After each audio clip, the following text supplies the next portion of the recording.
Little did I expect going into Dawn of the Planet of the Apes that my favorite character that I've seen in a movie in a long time wouldn't even be human. Way to go, Caesar, you're the best badass of them all.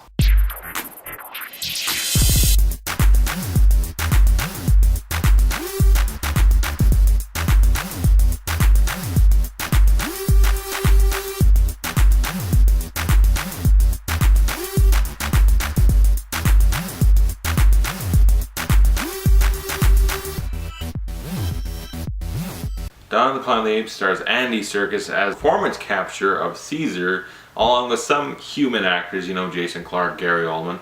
But the movie is Caesar's movie, okay? Andy Serkis owns this movie. He owns it. Just like Rise of the Planet of the Apes, it's his movie. We focus on him the most, he's the main character, and we care about him the most, and relate to him. Most people, anyway, would probably be like, yeah, Caesar, I feel for his cause. And the humans, whatever. Because you know what, if all the humans have to die off for Caesar to like live off in the San Francisco woods and be happy, then I hope that happens because I like Caesar more than the humans. And that's pretty much what I feel like. And it's directed by Matt Reeves, the guy who brought us Cloverfield and Let Me In. This story takes place about 10 years or so after the first movie, Rise of the Planet of the Apes, which was the reboot to this whole franchise after Mark Wahlberg destroyed it. And at this point, San Francisco and pretty much the whole world is wiped out of humans. There's very few humans left. It's kind of a very post-apocalyptic setting, almost.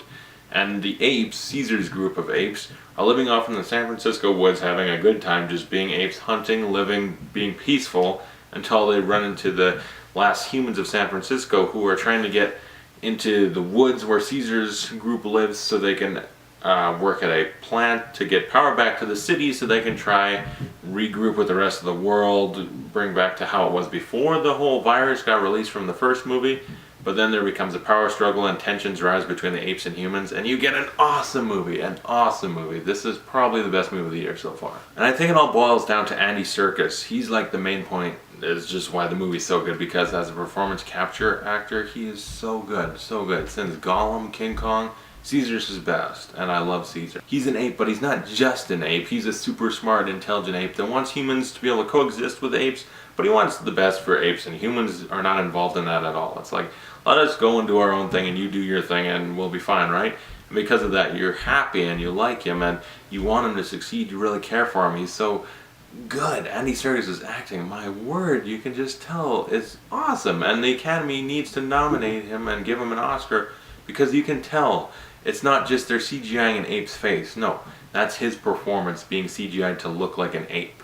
Is that he's given an amazing performance that just happens to be CGI'd so he looks more like an ape. And the rest of them too. Toby Kebbell, among the rest of the performance captures, he does the performance capture for Koba. He's also really, really good. A lot of great performance capture. I love the apes in this. They're all really great. Caesar, Koba, Maurice, Blue Eyes. There's a lot of great apes in this. I love them.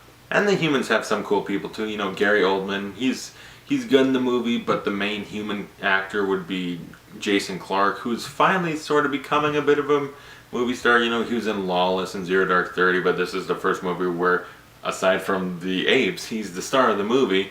And so eventually we might see him in more movies. He's a really good actor. He's got a good character. You also got Keri Russell and Kodi Smit-McPhee, who is Paranorman. I love Paranorman, so I was excited to see him.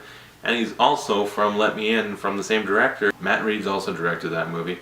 And so that's kind of a fun little thing. Matt Reeves' direction of this is so good. It is so good. Matt Reeves is able to direct the movie in a way that's so epic at times. Just so huge and epic and awesome and fantastic. And at times can be just really quiet and dramatic and personal and emotional. This movie, it'll make you cry possibly. I'm not afraid to say it got me very emotional to crying point. Yeah.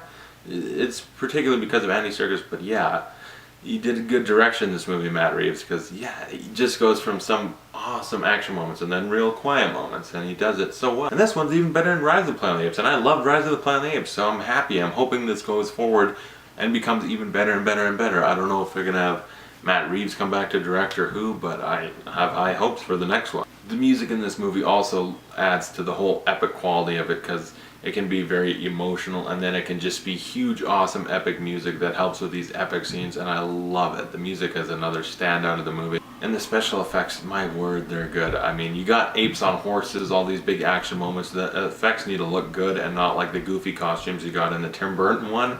And the effects in this are so good. They're so good. You buy that there's apes on horses with machine guns and stuff running around shooting shit. I buy it. It looks so believable.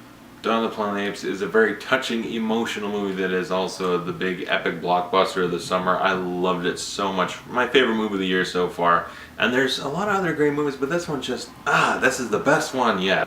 I'd give Dawn of the Planet of the Apes an A+. If you saw Dawn of the Planet of the Apes, comment below, tell me what you thought of the movie, what's your favorite Planet of the Apes movie, and thanks for watching. I'll see you guys later.